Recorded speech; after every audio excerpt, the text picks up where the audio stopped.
Welcome back to Discover the Known. DTK is what I call it for short. My name is Vanessa, and today, you guys, I want to bring you with me to sew a receiving blanket. I'll see what I have in my basket here. Fabric, but today we're going to sew a receiving blanket, which will be one of the items that I'm going to be selling on my online store very soon. So we got the LLC out the way. Now it's time to make these project after project, and I'm going to be showing you guys how I do most of them, if not all. Most of my projects will be handmade, and the rest will be through embroidery. And so yes, let's get into this video. Today we're going to be making a receiving blanket. Yay! And so this is the type of fabric that I will be using. This is butterfly flannel fabric from Joann Fabrics.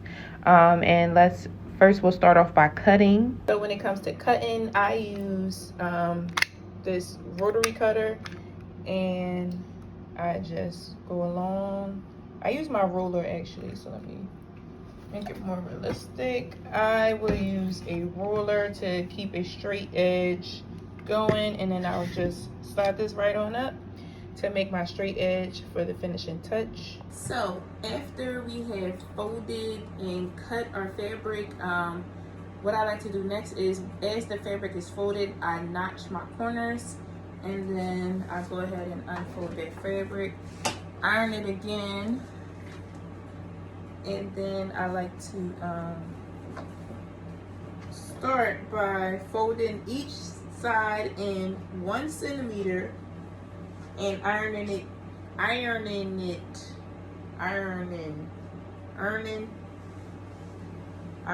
down. So the reason for the notches is to make sure that your corners fold without giving that lumpy look and giving that thickness to where it can't go through the sewing machine.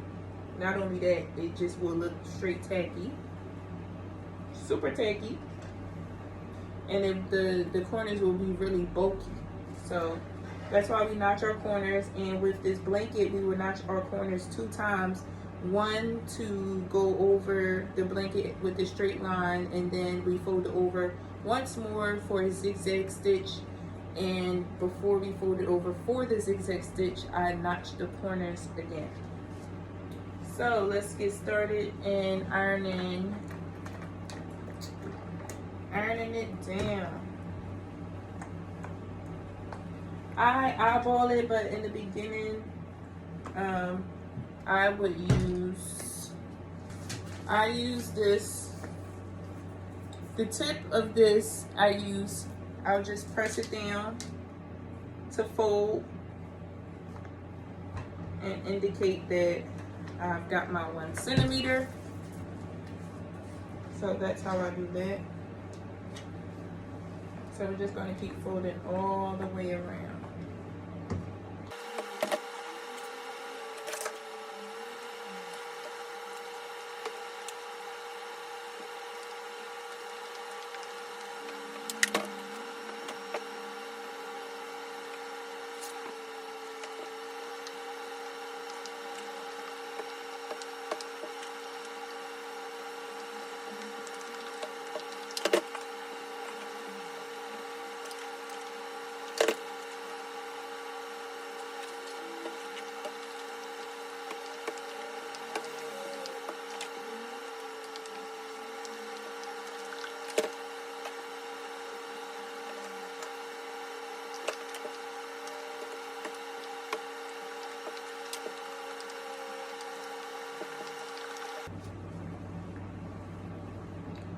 Okay, after we are done ironing, I like to pin the blanket. So I iron it to give it that nice press, that 1 centimeter press to keep it kind of down on each corner. As I pin it, it should stay in place because it has a nice crease to it. These are the pins that I use to pin my blankets, to pin pretty much anything. I always make sure I have enough left over to pin my projects, because I do tend to leave some pinned up that I work on and come back to. So we have now ironed our blanket to allow us to pin it all the way around. So we're just going to, depend on if you right or left-handed, the way you sit at the sewing machine. I pin mine's going upward because I'm left-handed. So I sew left-handed, like I sew on the left side.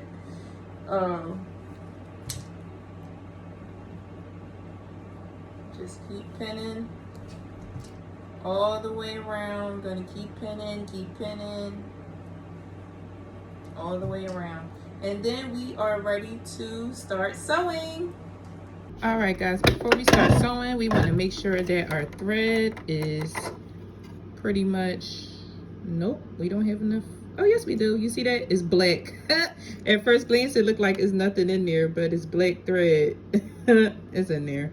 So thank God I'm using black because that's in there. That's filled up. And then we just make sure our top thread is. So we have enough thread, and we're gonna make sure we put our right stitch up. First, we're gonna start with the zigzag stitch. And I think I'm going to use the small zigzag stitch, and that's that. When we after we're only going to use 2 types of stitches for this blanket.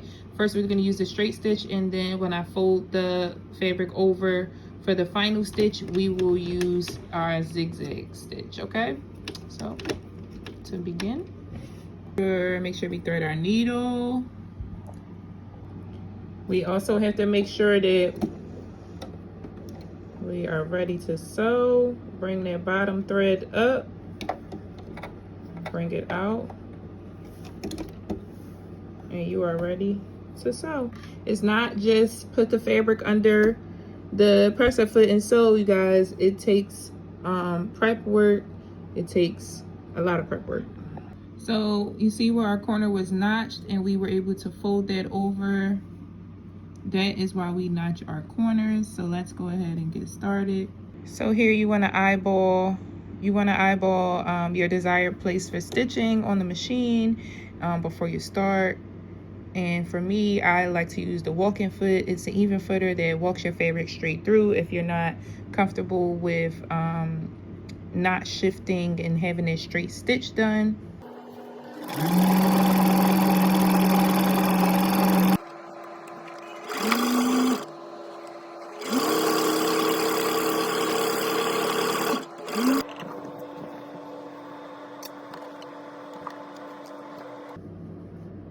And then we want to go to our zigzag stitch to finish it off. But first, we must notch our corner so that we can have that easy fold on each side. So you can choose to pin it all the way around, but I like to use the centimeter fold for my guidance for my zigzag stitch, and then we can get started.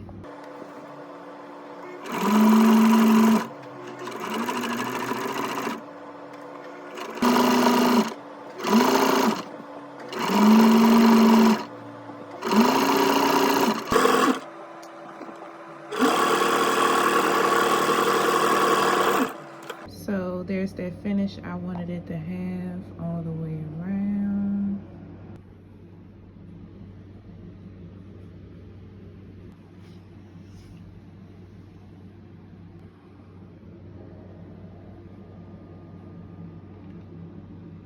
So you guys, that is it. This is my 32 by 34 inch flannel receiving blanket. I hope you guys like it, and it is so big and comfy.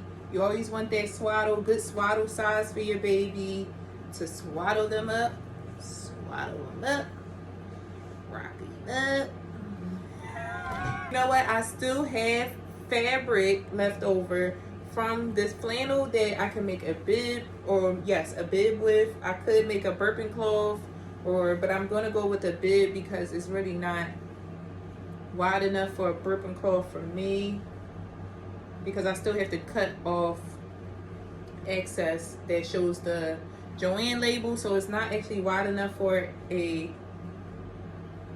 burping cloth.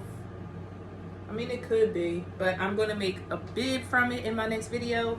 I will see you guys in a few. DTK all the way. Yes, get into this blanket though. Get into this blanket. Fold it on up. These are just one of the many things I'm going to be selling in my online store, which is coming soon.